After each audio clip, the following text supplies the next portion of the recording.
नमस्कार दोस्तों, स्वागत है आपका अपने यूट्यूब चैनल देवनागरी हिंदी में। आई होप कि आपकी तैयारी अच्छी चल रही होगी। तो हम लोग यूजीसी नेट में लगे हुए यूनिट 7 के अंतर्गत जो कहानी है उसको पढ़ रहे थे। तो उसी क्रम में आज हम लोग पढ़ने वाले हैं कानों में कंगना को, जिसके लेखक हैं राजा राधिका रमन प्रसाद सिंह। तो चलिए पढ़ते शुरू करते हैं। तो कानों में कंगना का प्रकाशन वर्ष 1913 है। तो ये आप ज़रूर नोट डाउन कर लीजिएगा कि इसका प्रकाशन है 1913। चलिए शुरू करते हैं। कानों में कंगना, जो भी इम्पोर्टेंट लाइन होगा या इम्पोर्टेंट फैक्ट्स होगा उसको अपने नोटबुक में नोट डाउन जरूर कर लीजिएगा। किरण, तुम्हारे कानों में क्या है? तो किरण एक पात्र है, इस पात्र को जरूर ध्यान रखिएगा या फिर नोट डाउन भी कर लीजिए। किरण, तुम्हारे कानों में क्या है? उसके कानों से चंचल लट को हटाकर कहा कंगना। अरे, कानों में कंगना?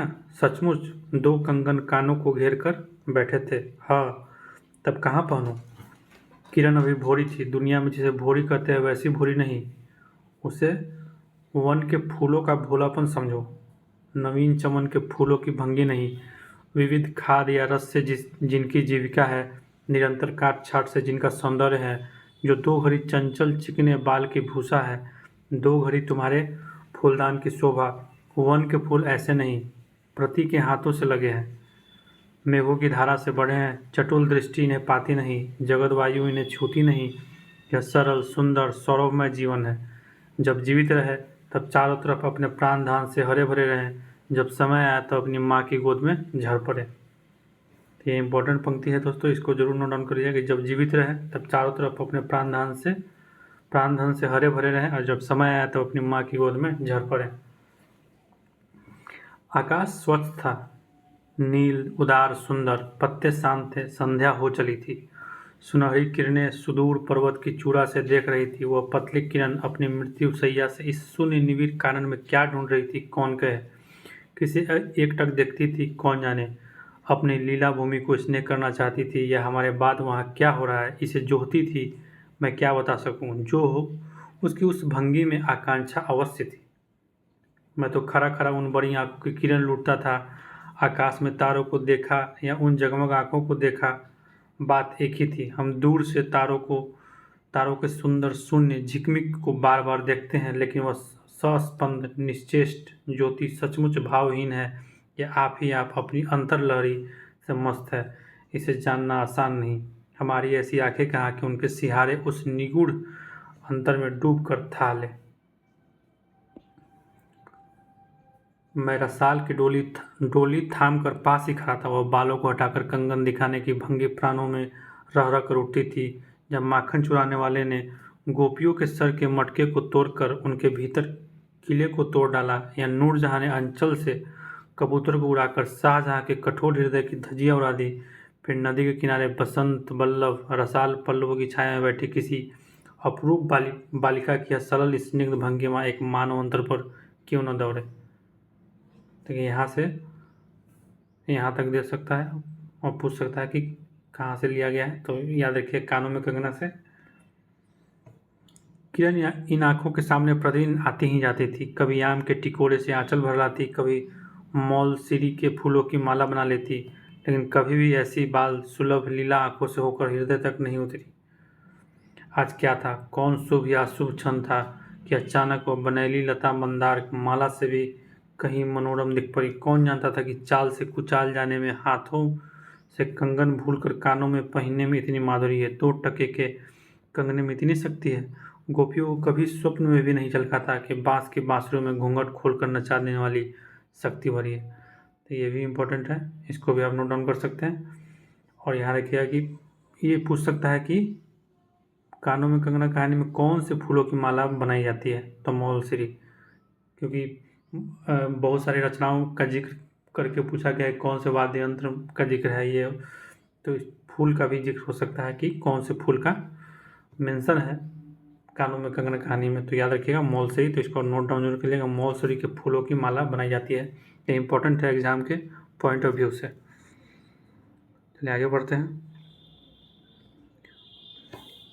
मैंने चटपट उसके कानों से कंगन उतार लिया, फिर धीरे धीरे उसकी उंगलियों पर चढ़ाने लगा। न जाने उस घड़ी कैसी खलबली थी। मुंह से अचानक निकल आया, किरण, आज की ये घटना मुझे मरते दम तक न भूलेगी। यह भीतर तक बैठ गई। उसकी बड़ी बड़ी आंखें और भी बड़ी हो गई। मुझे चोट सी लगी। मैं तत्क्षण योगेश्वर की कुटी की तरफ चल दिया। प्राण भी उसी समय नहीं चल दिए, यही भी समय था। तो किसका कुटी कुटी का जिक्र आया है? योगेश्वर की कुटी का जिक्र आया है। इसको नोट डाउन कर ले जाए। एक दिन था कि इसी दुनिया से दूर रहकर लोग दूसरी दुनिया का सुख उठाते थे। हरिचंदन से पल्लुओं की छाया भूलोक पर कहाँ मिले, लेकिन किसी समय हमारे यहाँ भी ऐसे वन थे जिनके वृक्षों के साये में घड़ी घाम निवारने के लिए स्वर्ग से देवता भी उतर आते थे। जिस पंचवटी का अनंत यौवन देखकर राम की आंखें भी खिल उठी थी, वहाँ के निवासियों ने कभी अमरतरु के फूलों की माला नहीं चाही, मंदाकिनी के छींटों की शीतलता नहीं ढूंढी। नंदन उपवन का सानी कहीं वन भी था। कल्प वृक्ष की छाया में शांति अवश्य है, लेकिन कदम की छैया कहाँ मिल सकती है। हमारी तुम्हारी आंखों ने कभी नंदन उत्सव की लीला नहीं देखी, लेकिन इसी भूतल पर एक दिन ऐसा उत्सव हो चुका है जिसको देख देख कर प्रति तथा रजनी 6 महीने तक ठगी रही। सत सत देवांगनाओं ने परिजात के फूलों की वर्षा से नंदन कानन को उजाड़ डाला। समय ने सब कुछ पलट दिया। अब ऐसे वन नहीं जहाँ कृष्ण गोलोक से उतरकर 2 घड़ी वंशी की टेर दें। ऐसी कुटीर नहीं जिनके दर्शन से रामचंद्र का भी अंतर प्रसन्न हो। ऐसी मुनीष नहीं जो धर्म धुरंधर धर्मराज को भी धर्म में शिक्षा दे। यदि एक दो भूले भटके हो भी, तब अभी तक उन पर दुनिया का पर्दा नहीं उठा, जगन माया की माया नहीं लगी। लेकिन वे कब तक बचे रहेंगे? लोक अपने यहाँ अलौकिक बातें कब तक होने देगा? भवसागर के जल तरंगों पर स्थिर होना कब संभव है? ऋषिकेश के पास एक सुंदर वन है। सुंदर नहीं, अपूर्व सुंदर है। वो प्रमोद वन के विलास निकुंजों जैसा सुंदर नहीं, वरन चित्रकूट या पंचवटी की महिमा से मंडित है। वहाँ चिकनी चांदनी में बैठकर कनक घुंघरू की इच्छा नहीं होती, वरन प्राणों में एक ऐसी आवेश धारा उठती है जो कभी अनंत साधना के कूल पर पहुँचाती है, कभी जीव जगत के एक एक तत्व से दौड़ मिलती है। गंगा की अनंत गरिमा, वन की निविड़ योग निद्रा वहीं देख पड़ेगी। कौन कहे वहाँ जाकर यह चंचल चित्त क्या चाहता है, गंभीर अलौकिक आनंद या शांत सुंदर मरण। इसी वन में कुटी बनाकर योगीश्वर रहते थे। योगीश्वर ही थे। यद्यपि वह भूतल ही पर रहते थे, तथापि उन्हें इस लोक का जीवन कहना यथार्थ नहीं था। उनकी चित्तवृत्ति सरस्वती के श्री चरणों में थी या ब्रह्मलोक की अनंत शांति में लिपटी थी, और वह बालिका स्वर्ग से एक रश्मि उतरकर उस घने जंगलों में उजाला करती फिरती थी। वह लौकिक मायापद जीवन नहीं था। इसे बंधन रहित बाधाहीन नास्तिक किरणों की लेखा कहिए, मानो निर्मुख चंचल मलय वायु फूल फूल पर डाली डाली पर डोलती फिरती हो, या कोई मूर्तिमान अमर संगीत बेरोक टोक हवा पर या जल की तरंग भरंग पर नाच रहा हो। मैं ही वहाँ इस लोक का प्रतिनिधि था। मैं ही उन्हें उनकी अलौकिक स्थिति से इस जटिल मर्त्य राज में खींच लाता था।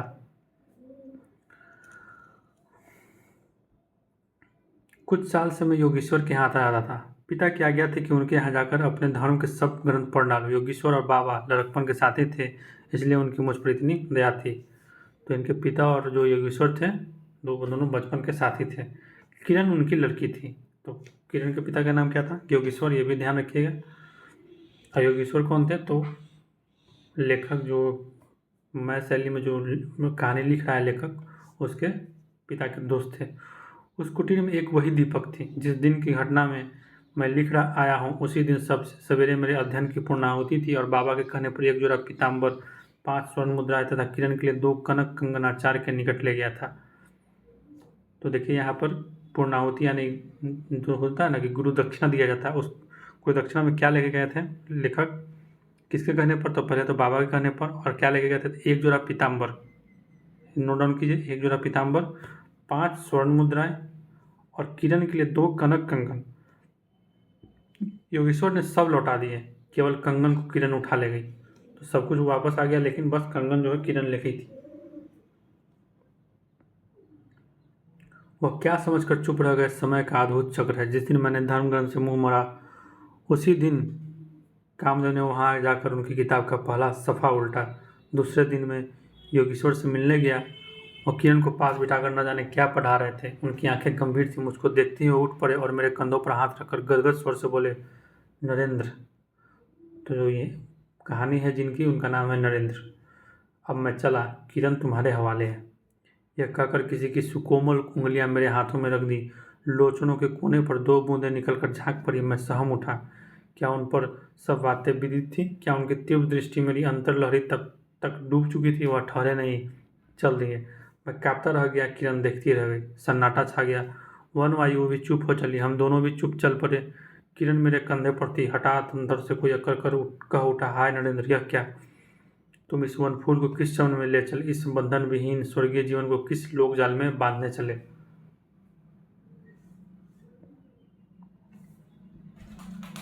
कंकरी जल में जाकर कोई स्थायी विवर नहीं फोड़ सकती। क्षण भर जल का समतल भले ही उलट पुलट हो, लेकिन इधर उधर से जल तरंग दौड़कर उस छिद्र का नाम निशान भी नहीं रहने देता। जगत की भी यही चाल है। यदि स्वर्ग से देवेंद्र भी आकर इस लोक चलाचल में खड़े हो, फिर संसार देखते ही देखते उन्हें अपना बना लेगा। इस काली कोठरी में आकर इसकी कालिमा से बच रहे ऐसी शक्ति अब आकाश कुसुम ही समझो। 2 दिन में राम हाय जानकी कहकर वन वन डोलते फिरे, और 2 क्षण में यही विश्वामित्र को भी स्वर्ग से घसीट लाए। किरण की भी यही अवस्था हुई। तो ये देखिएगा, यहाँ से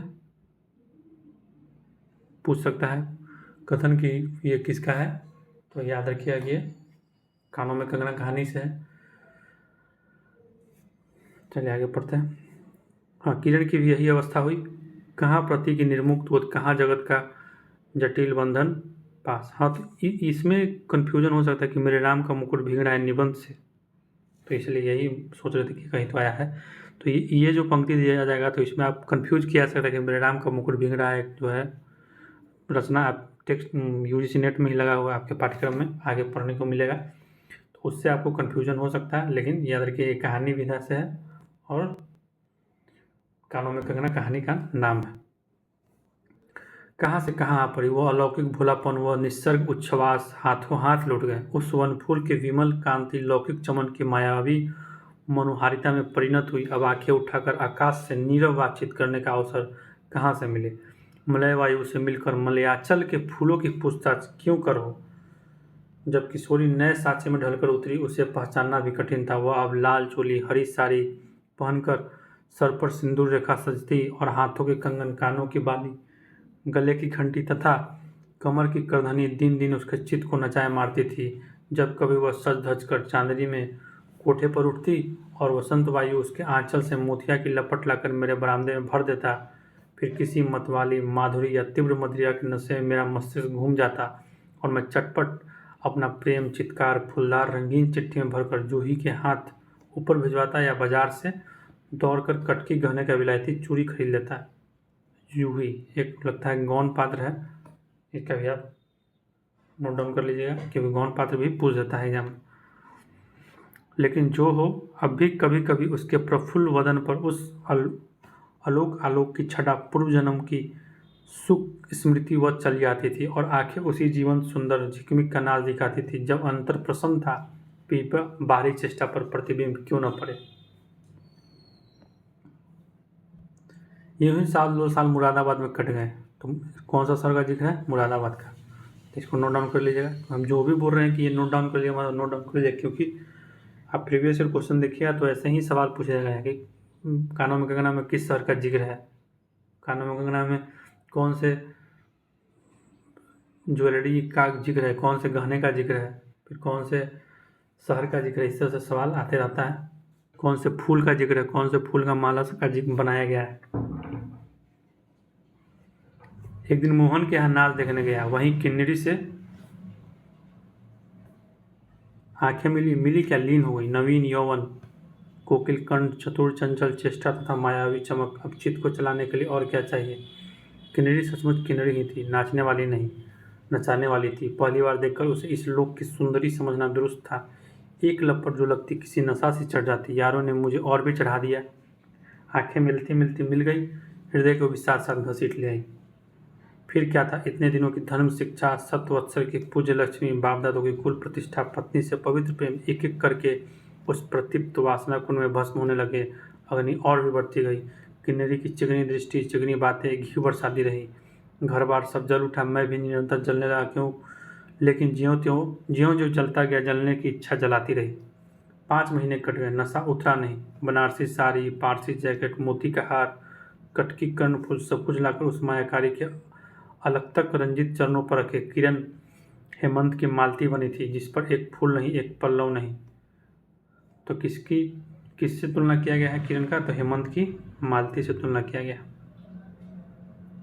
घर की वधू क्या करती? जो अनंत सूत्र में बंधा था, जो अनंत जीवन का संगी था, वही हाथों हाथ पराये के हाथ बिक गया। फिर ये तो 2 दिन के चकमकी खिलौने थे, इन्हें शरीर बदलते क्या देर लगे। दिन भर बहानों की माला गूंथ गूंथ कर किरण के गले में, और शाम को मोती की माला उस नाचने वाले के गले में सत्संग निर्लज डाल देना, यही मेरा जीवन निर्वाह था। एक दिन सारी बातें खुल गई। किरण पछाड़ खाकर भूमि पर जा पड़ी। उसकी आंखों में आंसू न थे, मेरी आंखों में दया न थी। क्या बात है। उसकी आंखों में आंसू न थे और मेरी आंखों में दया न थी। बरसात की रात थी, रिमझिम बूंदों की झड़ी थी। चांदनी मेघों से आंख मुंदोवल खेल रही थी। बिजली काले कपाट से बार बार झांकती थी, किसे चंचला देखती थी। तब बादल किस मरोड़ से रह रह कर चिल्लाते थे, इन्हें सोचने का मुझे अवसर नहीं था। मैं तो किनरी के दरवाजे से हताश लौटा था। आंखों के ऊपर न चांदनी थी न बदली थी। त्रिशंकु ने स्वर्ग को जाते जाते बीच में ही टंग कर किस दुख को उठाया, और मैं तो अपने स्वर्ग के दरवाजे पर सर रखकर निराश लौटा था। मेरी वेदना क्यों न बढ़ी हो। हाय, मेरी उंगलियों में एक अंगूठी भी रहती तो उसे नजर कर उसके चरणों पर लौटता। घर पर आते ही जूही को पुकार उठा, जूही, किरण के पास कुछ भी बचा हो तब फौरन जाकर मांग लाओ।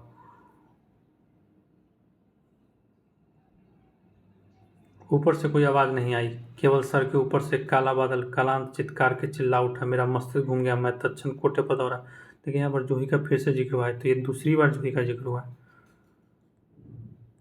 तो इसको ध्यान रखिएगा। जूही का कौन से कहानी में जिक्र है? तो कानों में कंगना में। सब बंदूक झाके, जो कुछ मिला सब संदूक झाके, जो कुछ मिला सब तोड़ डाला, लेकिन मिला कुछ भी नहीं। अलमारी में केवल मकड़े का जाल था। श्रृंगार बक्स में एक छिपकली बैठी थी। उसी दम किरण पर झपटा। पास जाते ही सहम गया। वह एक तकिए के सहारे निसहाय निस्पंद लेटी थी। केवल चांद ने खिड़की से होकर उसे गोद में ले रखा था, और वायु उस शरीर पर जल से भिगोया पंखा चल रही थी। मुख पर एक अपरूप छटा थी। कौन कहे कहीं जीवन की शेष रश्मि क्षणभर वहीं अटकी हो। आंखों में एक जीवन ज्योति थी। शायद प्राण शरीर से निकलकर किसी आश्रय से वहाँ बैठ रहा था। मैं फिर पुकार उठा, किरण, किरण, तुम्हारे पास कोई गहना भी रहा है? हाँ, छीन कंठ की काकली थी। कहाँ है? अभी देखने दो। उसने धीरे से घूंघट सरकाकर कहा। वही कानों का कंगना। सर तकिए से ढल पड़ा, आंखें भी झप गई। वही वह जीवंत रेखा कहाँ चली गई? क्या इतने ही के लिए अब तक ठहरी थी? आंखें मुख पर जा पड़ी। वही कंगन थे, वैसे ही कानों को घेर कर बैठे थे। मेरी स्मृति त्वरित वेग से नाच उठी। दुष्यंत ने अंगूठी पहचान ली। भूली शकुंतला उस पल याद आ गई। लेकिन दुष्यंत सौभाग्यशाली थे, चक्रवर्ती राजा थे। अपनी प्राण प्रिय को आकाश पाताल छान कर ढूंढ निकाला। मेरी किरण तो इस भूतल पर न थी, किसी तरफ प्राण देकर भी पता पाता। परलोक से ढूंढ निकालो, ऐसी शक्ति इस दीनहीन मानव में कहाँ। चढ़ा नशा उतर पड़ा, सारी बातें सूझ गई। आंखों पर की पट्टी खुल पड़ी, लेकिन हाय, खुली भी तो उसी समय जब जीवन में केवल अंधकार ही रह गया। देखिए कितना बढ़िया लाइन है कि आंखों पर की पट्टी खुल पड़ी, लेकिन हाय, खुली भी तो उसी समय जब जीवन में केवल अंधकार ही रह गया। इसको नोट डाउन कर लीजिएगा, और इसी के साथ हमारी कहानी समाप्त होती है। उम्मीद है कि आपको कहानी अच्छी लगी हो। तो जो भी फैक्ट्स और जो भी लाइन इस कहानी के अंतर्गत मैंने आपको बताया है और आपने नोट डाउन किया है, उसको ज़रूर नोट डाउन कर लीजिएगा। अगर नहीं भी किए हैं तो फिर से एक बार वीडियो देख के रोक रोक कर उसको नोट डाउन कर लीजिए, क्योंकि ये अब लग रहा होगा कि मतलब ऐसा ही बोल रहा हूँ, लेकिन ये पेड क्लास में भी बिल्कुल इसी तरह से बताया जाता है और पढ़ाया जाता है। तो मैं चाह रहा हूँ कि फ्री में क्या ही मतलब, हाँ, आपको भी कंटेंट मिल जाए जो पेड क्लास में नहीं मिलता है, ताकि आपको एग्ज़ाम में बेहतर परफॉर्मेंस करने में सहायता मिले। तो चलिए इसी के साथ इस वीडियो को समाप्त करते हैं और फिर अगली कहानी में मिलते हैं। तब तक रिवीजन करते रहिए और अपने स्वास्थ्य का ध्यान रखिए। धन्यवाद।